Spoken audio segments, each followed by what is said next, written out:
خامنه‌ای لا مذهب مفعول.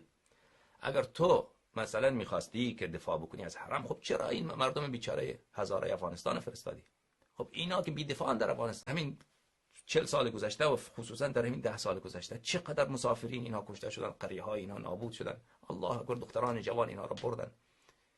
خب چرا؟ خب ایرانی هم مگر کم بود جوانان ایرانی که به اونا میگفتن دفاع از حرم بکنن، اونا داوطلب میشدن میرفتن؟ چرا اینا رو نفرستادید؟ لا مذهب. این بیچاره چون خونشان ارزان تر بود.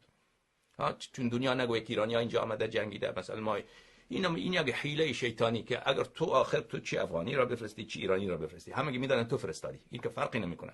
تو حالا مثلا که اینجا ایرانی ها اگر بیان بجنگن، مردم میفهمند که چیه، مردم میفهمند که ما حمایت کردیم، ما وارد ما اینو که گول اینو کسی نمیخوره. و هم شاید به خاطر این که ایرانی ها کشته نشن، چون ایرانی ها کشته شدن، اون وقت من جواب خونی اینو به مردم ایرانی ها نمیتونم بدم و مردم مثلا خشمشان بر من بیشتر